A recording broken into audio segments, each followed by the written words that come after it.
Hey, everybody. Good morning, good afternoon, good evening, wherever you are in the world. We're so happy to be joined by Christine Woodward. Dr. Woodward, hello and welcome. Hello.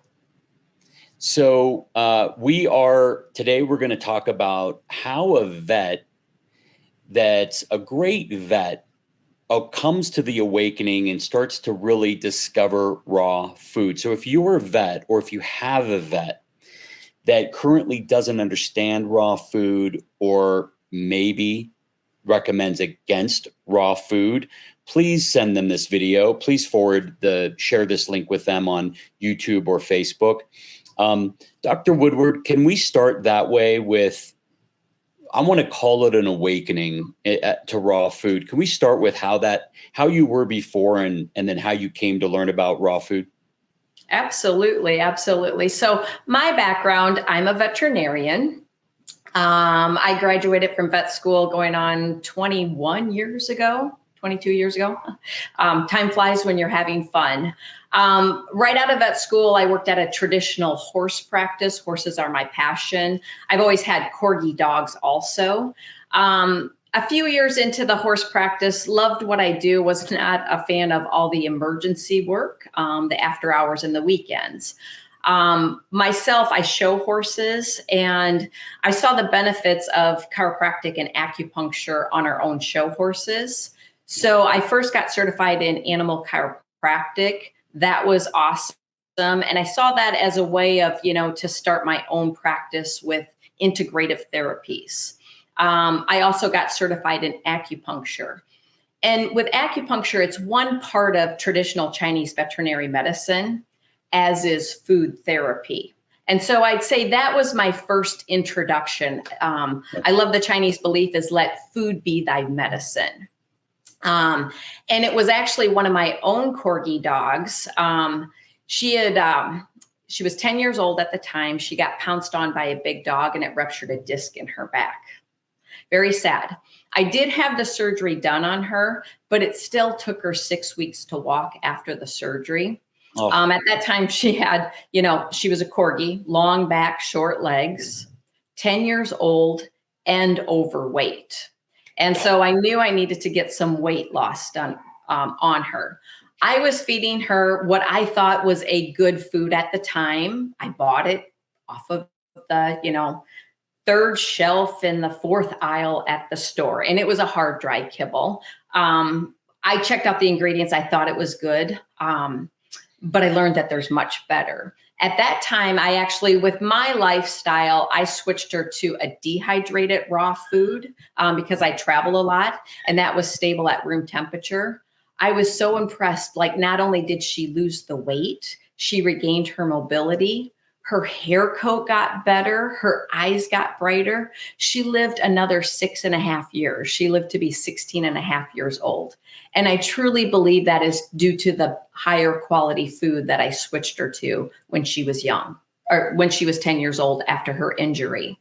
In retrospect, I wish I would have started, when she was young. But then also you got those results starting at 10 years old. That's amazing. Oh, yeah. Yeah. And that's really kind of my deep dive. I saw the power of better food and how that can act as medicine for animals. So where I studied the acupuncture, they offered a food therapy course. I took that because honestly, when I was in vet school, we got very, very minimal nutrition, and it was for all types of animals. I'm from Iowa. It was really geared towards food animals, towards cows and horses, a little bit of small animal nutrition. And I knew in the line that I was doing and the benefits that I saw with my own dogs. And then also with, client dogs, many times, these 13, 14-year-old dogs, bigger dogs would walk into my office with a beautiful hair coat. My first question is, what are you feeding your animals? And more times than none, they were on a raw food, a home prepared food. And it was just amazing the benefits of these older animals that I saw on the better food. Wow. So the first course that I took was through the where I learned the acupuncture through the Chi Institute, and it was really good. It taught me about like food energetics, the different protein sources and vegetables. But I still wanted a better understanding of the fundamentals of nutrition. And so it was last year, this time, I took my own online course. It was geared towards veterinarians that wanted to learn more about whole food nutrition. It was through CIVT, the College of Integrated Veterinary Technologies. Amazing instructors. We had participants from all over the world and instructors from all over the world. And that's really where I felt like I've got a wealth of knowledge. And now I'm formulating diets. I use a software to not only, provide the ingredients, the recipes, how much to feed. It also provides a whole nutrient profile so that we're making sure that they get the right, calcium phosphorus ratio, the right micronutrients, the right fats. I've been prescribing those to some clients, and I'm amazed at the transformation that I'm seeing in many of my patients. In fact, Milo just came to my office a few days ago, and I want to give him a gold star because he's lost 10% of his body weight. Wow. His owner came to me first because he had mobility issues, but he was also very overweight. And so I asked her, would you like to, buy a better food? Would you like to make your own food? She decided to make his own food using all whole food ingredients. I gave her sources, where to buy some of the ingredients, and just the amazing difference. Now he's feeling better. I can actually see a waistline on him. He's moving better. His hair coat has improved. It's really exciting to see these changes. Hey there, this is Rob Ryan. I just want to say how much we enjoy making this content for you here. And if you are enjoying it, would you like our video down below? And would you subscribe to our YouTube channel? It sure does help us get discovered by more people like you who need information like this. And also down below in our description, the top link is to our trial pack. We hope you'll order one for your dog so your dog can have fermented superfoods that give them nutrition like they can't find anywhere else. Hard to get nutrients that are easily absorbed. Thank you very much. Now back to the show. So one of the things you brought up is in your dog, you saw clearer eyes, the clarity of the eyes. Why is that important? Share that with us. Oh, why the eyes are important? I mean, that's just, in fact, I think you can tell a lot from the animal's eyes. And, you want them to see as well as they can for as long as they can. In fact, like going back to traditional Chinese veterinary medicine, the liver actually, the opening of the liver is through the eyes. So if we can help their liver feel better, then their eyes get clearer. Yeah. No, it's, a lot of people intuitively that know their dogs, they know that, getting whiter whites, clarity, more color in the eye, it happens. They don't know what it means. They just know, I think just as humans, we can tell that this means that we're in better health. We look, we can also tell when we see people, they've partied all night, or they, never sleep, they never eat well, they maybe smoke a few packs of cigarettes a day or whatever. You can see the eyes of those folks, and in pictures and videos, you immediately go, oh my gosh, this poor person needs to take care of themselves. But you can see that in mammals too, and specifically in dogs. And so I encourage people to look at their dog's tongue and their mouth, their gums, their eyes, their ears. They all tell a story, right? Absolutely. Absolutely. Mm-hmm. In fact, that's one of the basis of, acupuncture and traditional Chinese veterinary medicine is the tongue and pulse diagnosis. And so I try to educate my clients on that too. Just look at your dog's tongue. What is its normal color? Okay. It should be a nice pale pink color. Maybe it's a hot, humid day in Iowa. Do you notice that your dog's tongue is a lot more red? Have they been out, exercising, getting a little tired, has it turned a little more purple? It's just really interesting, the little signs that you can see. So you want to know what normal is so that you can definitely recognize if something's abnormal. Yeah. What have you, in the process of learning, we have a lot of shows on that are right on our YouTube channel right now. We talk a lot about diet, a lot. It's the number one topic. And Dr. Billinghurst is pretty clear that a diet for people and dogs and cats, mammals, should not be the same every single day. Absolutely. And he even goes as far as to say they shouldn't be fed at the same time every day.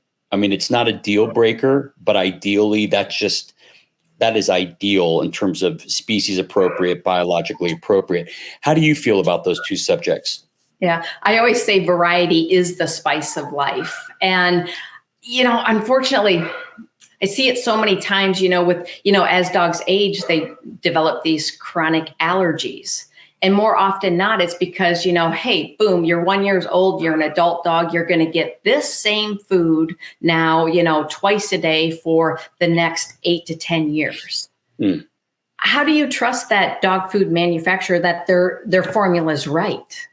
And that's how they develop chronic allergies.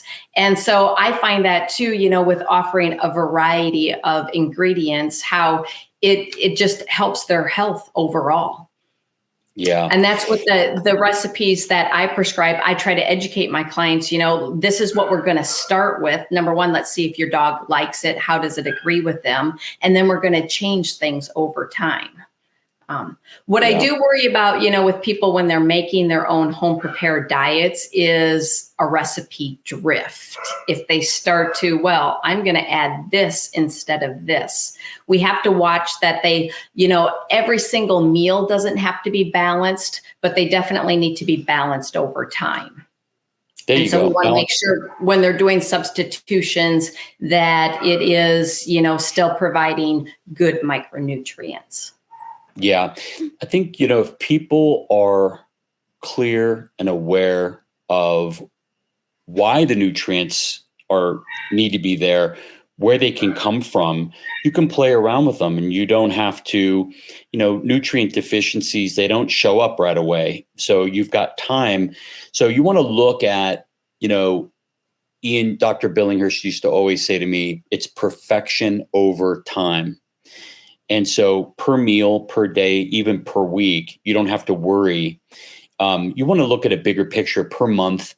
What is all that aggregate? If you were to add it all up and divide it, what is that? That looks a lot more even.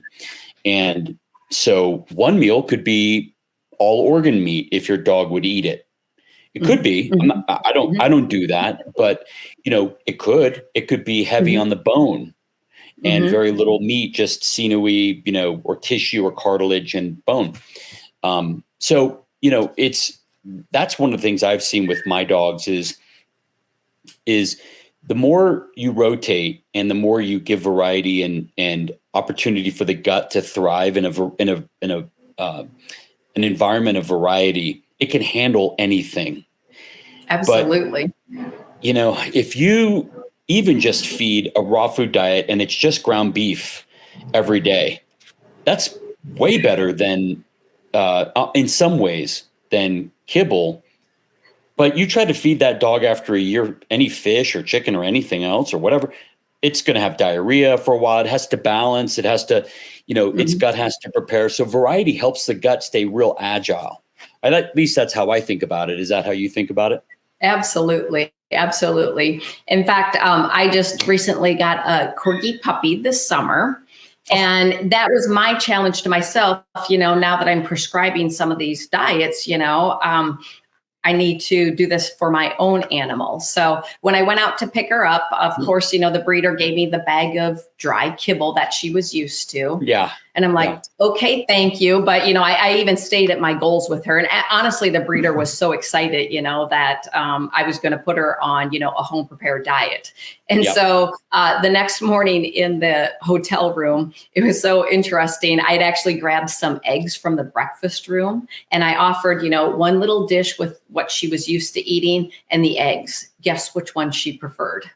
the Wow. real food, the eggs. Yeah, it was fun to see that transformation. And then on the trip home, we try to eat healthy ourselves, and so we'd offer her. She liked blueberries, was not crazy about cucumbers. But then just over the next few weeks, I was trying to transition her system to more whole foods. I'll be honest with you, and I can relate to my clients because, she's a young growing puppy and I want to make sure that I'm doing it right. So a very good friend of mine and client has a higher end pet food store. So I, stayed it with her. She recommended one commercially available dehydrated raw product. So I started her on that as I was gathering the ingredients to make her own diet. And so it was a few days later, I prepared her own diet. I gave her a couple tablespoons that morning and she liked it. So later on in that day, I gave her a little more and she really gobbled it up and she liked it. The next morning, and then granted, the weather changed. We had some really hot, humid weather. And I knew that cottage cheese and papaya were good. So I gave her some of that and then more of her home prepared diet. Those are good. Those are good because they're cooling, right? Yes. Yep. Mm-hmm, yep. But I tell you what, later that afternoon, I basically made that food change too quickly. And I ended up with some pudding poop. And that was no fun, with the new puppy. And I was freaking out. So again, I can relate to my clients. So we added a little bit of canned pumpkin in to tame down the gut, to, help that microbiome just switch over, and I'm sure what was happening with her is she was detoxing from, what the processed food that she was used to more of this whole food nutrition. So I just took a deep breath, backed off a little bit and started slower. I started that change slower. And I tell you right now, in fact, one of my mentors, she's like, she must have the microbiome of, a rock star because I can offer her different things now. And it's pretty sad to say, that you analyze, what's coming out. Number one, less output, more, they're better formed, they're easier to pick up, and she produces less also. So it's so exciting to see the improvements in her and her hair coat. In fact, when people come up to pet her, they're like, wow, she is so soft. And you can just tell the good nutrients are coming right out in her hair coat. Yeah. The diarrhea is more often than not, we're realizing it is not a reaction to the food per se. It is the microbiome is just saying, oh, whoa, I'm not quite ready for this type of nutrient. So give me a second here. And so what it does is it's sorting it out. While it's sorting it out, it just so happens you have diarrhea. But it isn't. Diarrhea is not an illness or, does not mean there is an issue all the time. Chronic diarrhea is very, very serious, can be very, very serious. Got to be careful with how you phrase things. But diarrhea just once or twice, especially when you feed something new, don't worry about it. Give the body a time, a minute, just a beat to adjust, because this microbiome, all these organisms have to reorganize and go, whoa, whoa, whoa. Fish, what?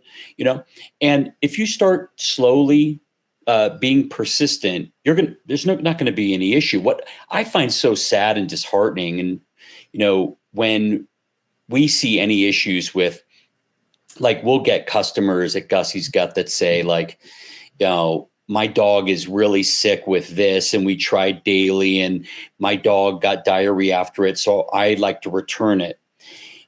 It doesn't happen very often, but when it happens, that's usually the case. And we try, but we can't seem to convince these folks that they need to aspire to a higher level of nutrition, and they need to be persistent and work through it. And not all the time is with something a bad thing. It's actually not. It could be an adjustment. So do you feel like that's true, or how do you think about diarrhea? Absolutely. And that's what I tried to, forewarn my clients if they are going to do a food change, these things could happen. But in order to prevent that, number one, let's do it slowly. And then let's add in some good sources of fiber to help, prevent that. And that's where, canned pumpkin is easy to come by. Psyllium powder can be easy. Your wonderful product. What's that? Yeah, apple pectin. Yeah. Yep. So there's wonderful things, that you can help, to prevent. Yeah. A wonderful product like your Gussy's gut. Yes. Yeah. Thank you. Let's walk through. I really want this next part to speak to the folks that are just about to start, or they've started, but they're going to start bringing in different proteins. How does everybody's coming at different stages. Some have puppies like you that are pretty much fresh into life, and they're starting with a really blessed brand new gut. Some are adopting 12-year-old dogs. Some are adopting dogs who have had really tough lives, and their guts are just horrible. They're wrecked. And sometimes a lot of people don't even take a beat to think about, well, what's the history of my dog? How long have they eaten the same thing? What is their medical history? Have they had a lot of medical treatments or medications, et cetera? So can we categorize, I guess what I'm trying to do is make a simple set of, maybe 3 to 4 different types of dogs and rules. That you shouldn't be afraid of moving to raw food. You should embrace it, but, and don't expect diarrhea, but think about it, plan for it. And, nobody wants a mess on their carpet. I sure don't. And I don't like cleaning it up, but if it happens, it's actually for the overall best good of the long-term good of your dog or dogs. So can we think about let's start with your corgi, a puppy, and then maybe a couple other different types of dogs that are ill, or a rescue dog. How does somebody plan for starting a raw diet? What can they expect? How do they want to get going? Right. Yeah. Well, for a young puppy, I would say for an aged dog, a middle-aged dog, it would be okay to just do a period of fasting.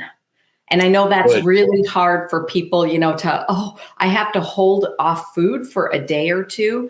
But, dogs really were meant to be hunters, and they're meant to go for periods without anything in their digestive tract.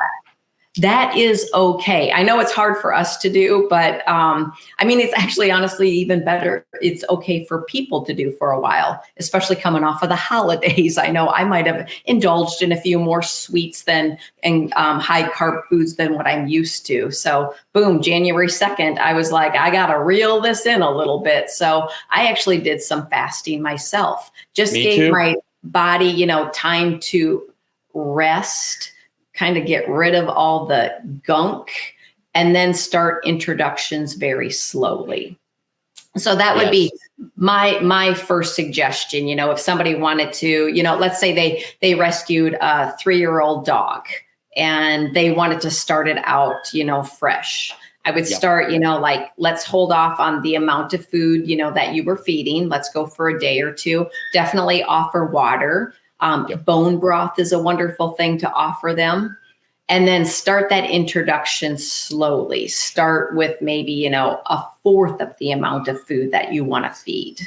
And see how that goes. Adding in a good source of fiber, whether it's, canned pumpkin, those other things that we suggested. Making sure that their next stool production is decent. And then if that is, then the next time we can add in a little bit more. But be patient and give that GI tract time to acclimate to the new, fresher food. That's great. Great advice. Now for a puppy, I did not want to hold off food for my puppy. So again, I wanted to do those introductions slowly. And that's what I did in the beginning, but then I got a little overzealous because I just made this, great recipe. You liked it. Things looked good this afternoon. Let's give you more tomorrow. And then her GI tract wasn't ready for it. So I had a freak out moment. Yep. But I just slowed down, offered her, back to the regular food that agreed with her. Once things tamed down, then I introduced the new food slowly. As a rule of thumb, if you start with 10% of the new food each day, as long as things are agreeing with them, and make that switch over about 10 days, 9 times out of 10, things are going to be okay. Yeah, you're usually really safe doing that.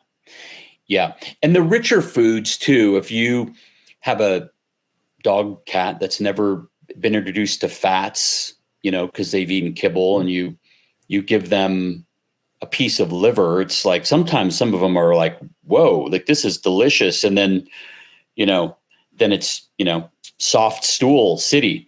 But I want to just super quick go back to bone broth. Do you have a recipe for bone broth, or, we have to keep some things out of it. No onion and, things that dogs can't have.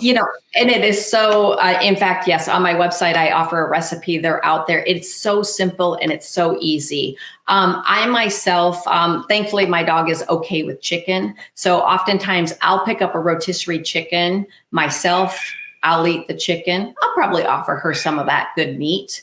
And then I save that carcass. And I think it's easiest if I throw it in a crock pot, fill it with water, and then about 1/4 cup of vinegar.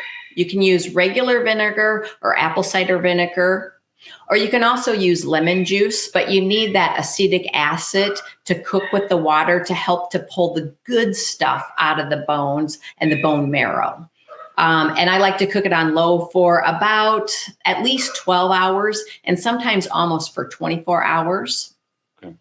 Then you strain it off, you collect the liquid, throw away the cooked bones, or if you're really zealous and you want to dry out those cooked bones and make your own supplement of powdered calcium. Yes, for a calcium source, a bone meal, you can do that. But yeah, then you save that liquid for the bone broth. Don't offer the cooked bones. They can't have the cooked bones. And what's interesting with that liquid that you collect, it starts to gel up, as it cools, because it has all the good nutrients, all the good collagen from inside the bone. Yep. And then oftentimes it makes the food taste a lot better to the animals. And that's what we even consider like nature's Gatorade for dogs. It has really good electrolytes in there. So that's really good to offer young growing puppies. It's good for sick animals. In fact, that was one of the recipes when I took the food course at the Chi Institute in Florida, is the bone marrow soup for dogs that were really down and out, not feeling well, is to make that bone marrow soup broth. And if you can think about it, I know my mom, she is an amazing cook. She makes amazing homemade soups. And that's what she starts with, is she starts with the bone broth. Yep. Whether she's making, vegetable beef soup or chicken noodle soup. And that always tastes good in the wintertime or if you're not feeling well. And it's all those good properties in that bone marrow, the bone broth. Yeah. And you can, but you don't have to use herbs and make it taste like a bone broth for people. We need to make it taste good, but they'll just love all the cartilage and all the calcium and the minerals and everything that comes out of that. And another thing that I learned about bone broth is, I think you're right about this crock pot, because there's a lot of ways to make bone broth. You can make it in a pressure cooker. You can use high heat, high flame, real aggressive boiling. Mm-hmm. I've learned you don't want to do that. No. Sometimes the slow and steady wins the race. And if you can just cook it on low, that's easy for me. My crock pot has a setting. It'll go 10 hours on low. And oftentimes I do that, basically around 2. So it's cooking for, 20 hours. That's awesome. That's great. Yeah. The high heat, you just Google it. It changes the molecular structure, protein, all kinds of crazy science stuff. But bottom line, it's not as valuable. Let's go in backwards into fasting.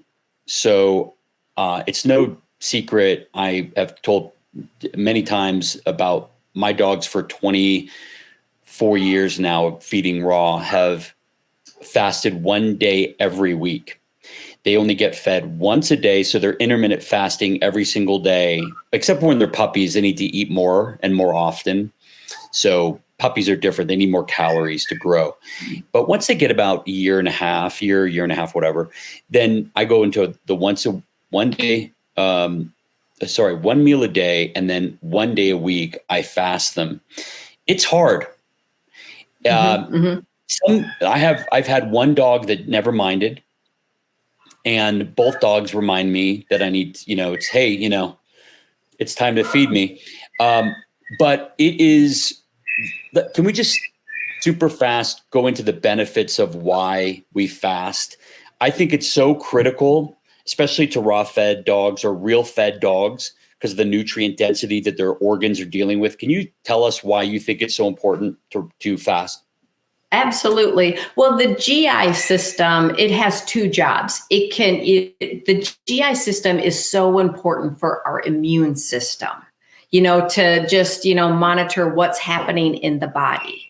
And it basically can do two things. It can either digest food, or it can, just monitor what's going on in your body. So it's time during that fasting period, it's time for that GI system to rest, so that it can boost the immunity and make sure that there's not, any bad cells that it needs to detoxify, basically. Yeah, that's a really great way to say it. And one of the things that sold me, as I was hearing you talk, I just remembered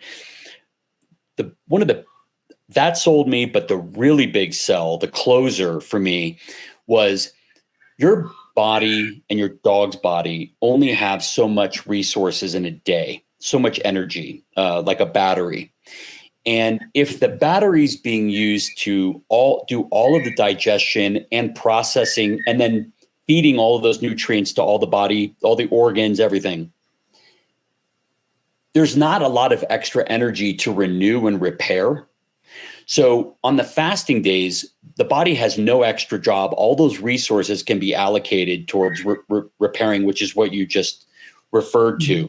So, fixing there's all kinds of crazy things like folded proteins that are bad for you. And you want to clear those out while you're fasting. And that is all done automatically. All you have to do is not eat. It's just amazing. Like your body will do all of that for you. And one day is really not a big deal. And I've told people, I don't know, hopefully I'll inspire you. On the days if your new corgi puppy gives you the guilt trip when you're not feeding her, right? Yeah. Mm-hmm. I just give my dogs coconut water and I feel much better. They love it. And it's completely, pure coconut water. And there's no digestion needed. It matches their, it's one of the closest things because it's a complete food. It matches their, but it isn't a food like it's going to break the fast, but it matches their whole, like their blood. I read once that if you were on a desert island and you were bleeding out, you could actually replace, and they do this sometimes in very extreme conditions where there's no plasma or blood replacement. They put coconut water in an IV and it helps rejuvenate the blood and turn around the blood much faster. Wow. Mm-hmm. Yeah. Crazy stuff. That's really good tip. Yeah. Yeah. Mm-hmm. And they love it. I mean, it's like sugar to them. It's like, pure fruit goodness. That's what that's what I think they think of it as, but it has none of the downsides of food or, sugar or anything like that. Just don't get one with sugar or anything added to it. Pure coconut water. Yep. That's also when we talk about the canned pumpkin, make sure that you're getting 100% pumpkin only and not the pumpkin pie filling. I made that mistake one time. I did that. I did that once. And I'm like, this doesn't look right. And Jelly, my corgi at the time, was, this stuff tastes great. Jelly. That's awesome. I'm gonna not mark that name down in my notepad under great names. All right. Well, this has been super, super inspiring. And I hope that if anybody has any vets out there that would like to just expose to this from one vet to another, that is to say, Dr. Woodward to another, you can please just forward this video to them. And really, that's one of our big missions. Dr. Billinghurst and I, we really have this big mission to educate more people and get them to understand why this is, the processed kibble way is not the way. The true honest way is real food. And I'll tell you what, it will take care of everything. It's, you mentioned something I think about, a saying in Chinese medicine. And one of the sayings I love in homeopathy is remove all barriers to cure. And one of the things I think about with raw food is you can remove all barriers to healing and health by feeding right. But there's a big barrier of processed food in the way of a lot of animals. And, these poor vets, people come into their office and they're supposed to, work a miracle with no tools, because the foundation of the health is kibble. Yeah. The number one thing I like to start with, I never want to shame anybody for, what they're feeding, because sometimes they just didn't know that there were other options out there. And trust me, I was in that boat, 15 years ago. So the number one thing, and that's what I often do when new clients come to me, what are you feeding? Have you ever looked at the ingredients? And I'm amazed. They're amazed sometimes when we look, because the ingredient label, they have to start with, the ingredient that weighs the most.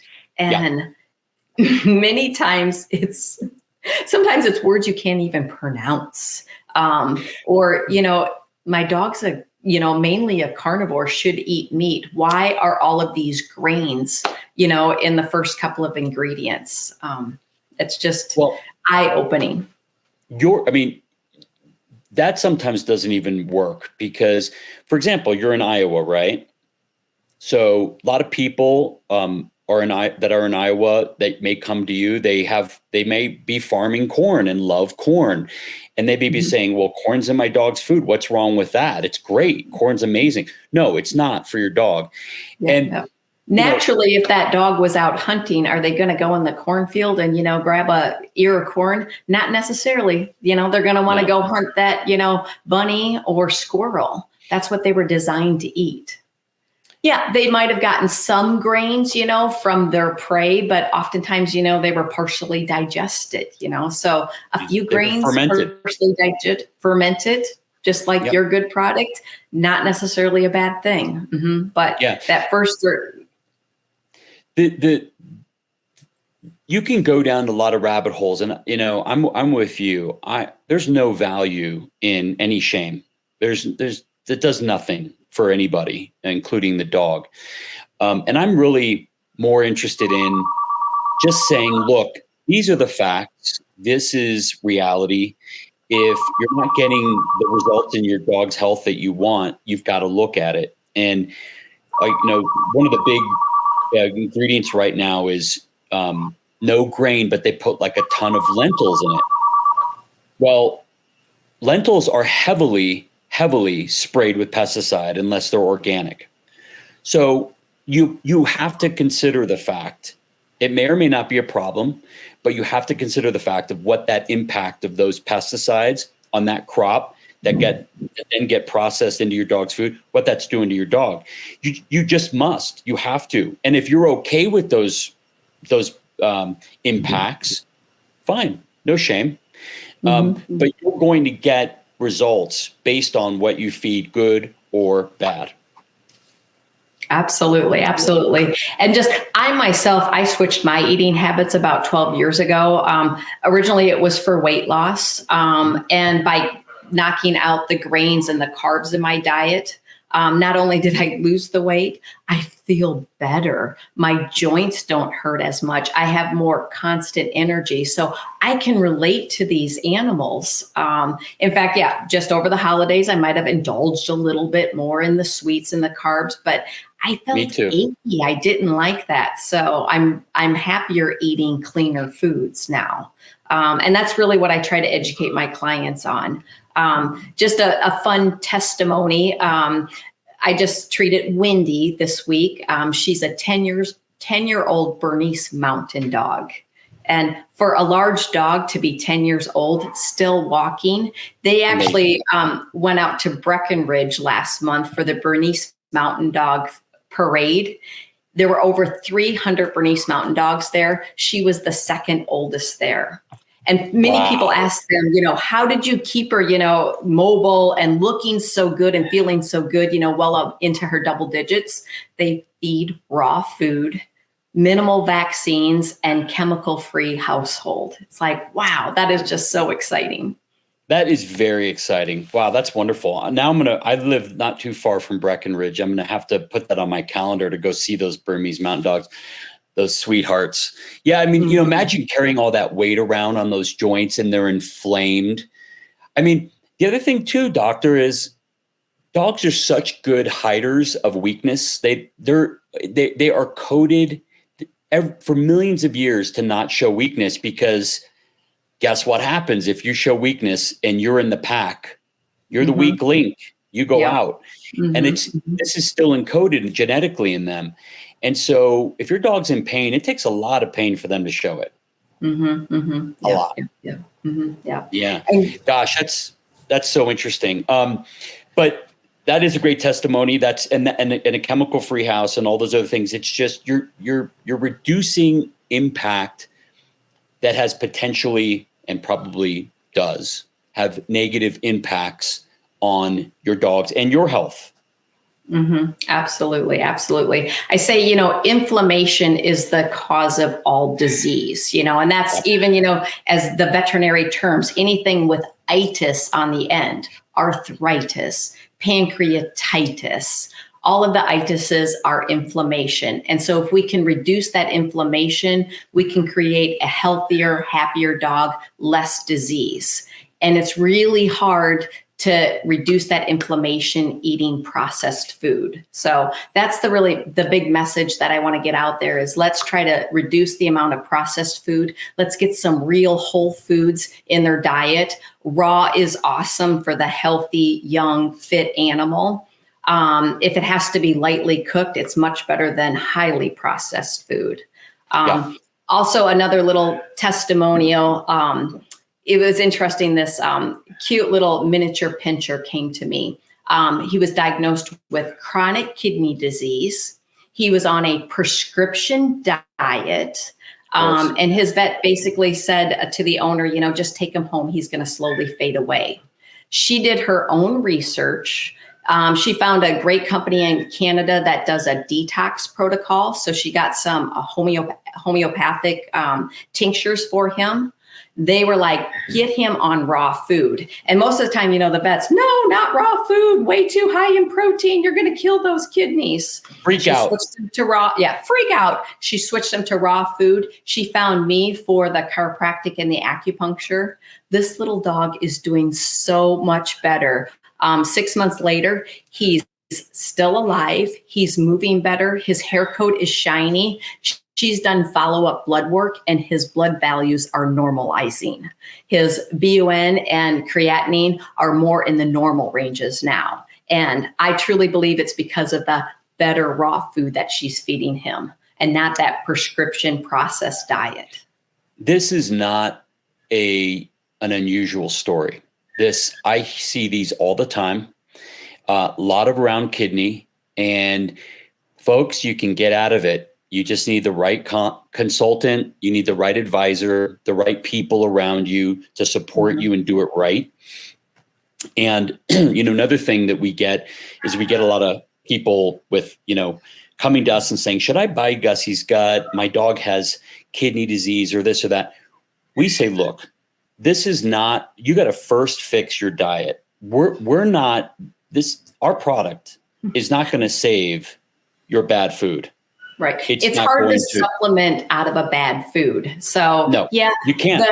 the less processed, the fresher foods might cost a little more upfront, but the savings that that you will find with, less medicine, less problems down the road definitely outweigh the cost. Yeah. Well, and what's your happiness worth? The days you have, we have such little time with our dogs. I think in terms of the return on my investment that I'm making and all this healthy stuff I'm doing is well worth it. I get the benefit of more time, quality time, health span with my dog, get to run with them. They get to enjoy life. And I also am avoiding staving off death as long as I can with them. So I have more time. So there's a plus and there's a minus that are equally motivating to me. Yep. And these longer lifespans with these fresher feeding dogs. I mean, we all heard about Bobby, the dog in Portugal that lived to be 31 years old. Wow. That's my goal with my new puppy, Tilly. I hope she lives to be 30, 35 years old. Wouldn't that be awesome? I mean, and the Bobby and these older dogs, there's lots of them that live to 20, 22, 23, lots of them. And they're all living on they're outdoors a lot. They're eating Lord knows what on the farm or the land, lizards, mice, birds, what people don't want to think about it, but believe me, or they're eating, something that a bird killed that's laying there and they're just going to eat it. They're out on, they're grounding on the ground. They're eating, they're around soil, good soil health. That's really what we're trying to do with a raw food diet. We're just mimicking their natural instinct and their biological programming and trying to bring nature into them, aren't we? I mean, absolutely. Yeah. Well, listen, Dr. Woodford, where can people, this has been such a wonderful conversation. Where can people find more about you and where would you like people to go to? Yep. I think you have it listed there, my website. My practice name is Veterinary Integrative Performance Services, and the website is VIPSVET.net. And yes, I would love to connect with people that want to, feed fresher food and do it the right way. I'll help guide you through your journey and hopefully calm you through your freak out moments. I've had those freak out moments, so we can all work together. You and I had this. We've had very similar experiences. I've been through freak out moments. I mean, I've just been doing it a long time. But it's what's really great is I had Dr. Billinghurst to be my coach through it. Luckily, people can have you to be their coach, and if they have a question, they can email you, and I'm sure you have lots of ability to do all of that. And I would encourage people, if there's something that's keeping you from raw that is, more like anxiety, even a little bit of, will I do it wrong?